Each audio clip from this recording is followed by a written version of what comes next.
Contre toute attente, le PB86 signe une superbe première saison dans l'élite du basket français, une saison ponctuée par une participation aux play-offs.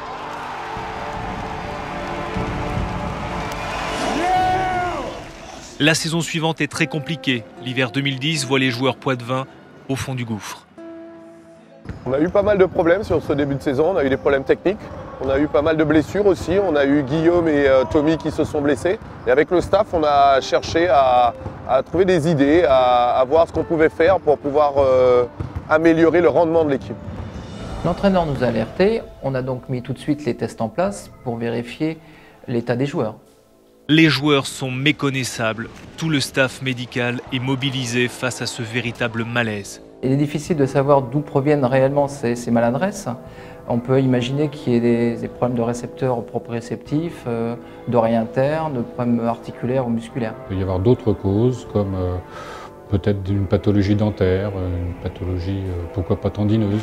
La situation est grave, ce qui plonge dans le doute tous les membres du staff technique. Les premiers résultats des médecins étaient très inquiétants. On a eu du mal à le croire au début et c'était même très alarmant par rapport à la suite de la compétition. Ce profond malaise est contagieux.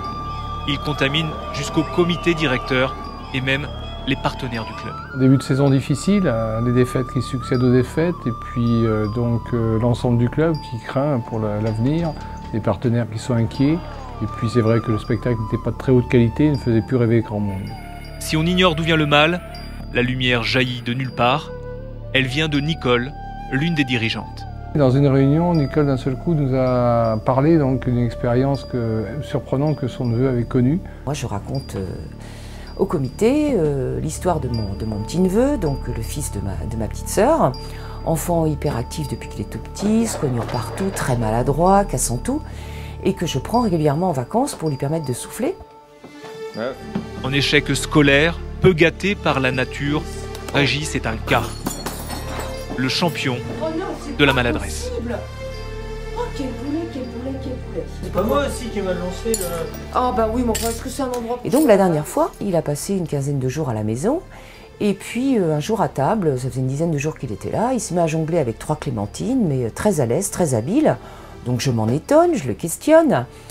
Et en fait, il m'explique qu'il va régulièrement donc au Futuroscope, et notamment sur une attraction, avec des robots, Danse avec les robots de Castel-Wally ou un truc comme ça, et que c'est ça qui lui a permis d'améliorer ses qualités d'adresse et de pouvoir jongler avec ces 3 clémentines.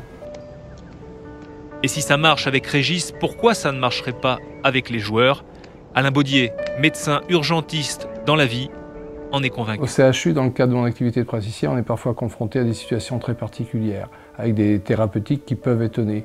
Donc ça ne me paraissait pas du tout hors de propos de pouvoir donner un avis positif à ce protocole, qu'on puisse commencer et qu'on puisse en juger les résultats. Dès le début, j'ai refusé de participer à cette mascarade qui fait affront à la science. Pas possible. Bon, le staff technique était très circonspect sur l'intérêt de cette méthode. Et beaucoup, je pense, autour de nous, pensaient que les dirigeants avaient donc pété les plombs et que l'on était amené à faire n'importe quoi. Le staff médical nous a demandé de suivre un protocole avec 3 séances hebdomadaires, plus une séance le matin des matchs à domicile. On se met en position, Evan, on est prêt, Thierry.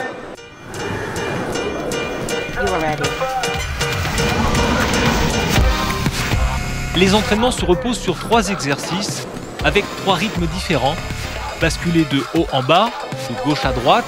Les joueurs sont soumis à un traitement de choc. Cela leur permet de développer leur capacité de positionnement dans l'espace, leur équilibre, leur habileté et leur adresse,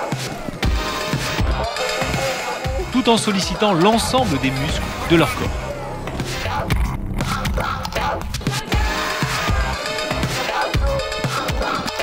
Ils étaient surpris, par contre ça nous a permis de remobiliser les joueurs par rapport à un objectif.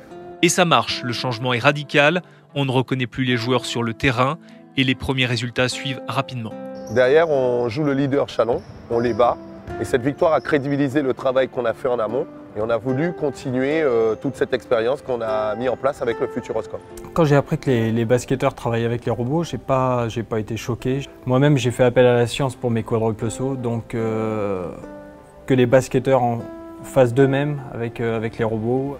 Moi, je trouve ça complètement logique. Ce que j'ai dit, Rudy, c'est que ces méthodes n'étaient pas scientifiquement recevables. Mais vous savez, les coachs du PB... Les bons matchs s'enchaînent, les basketteurs poitevins déjouent les pronostics, le staff du PB transforme le Futuroscope en véritable camp d'entraînement.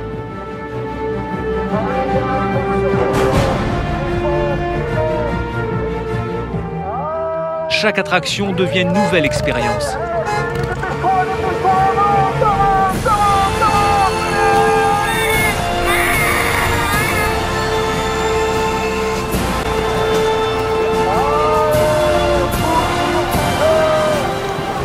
À force de volonté et d'abnégation, les joueurs parviennent à se surpasser.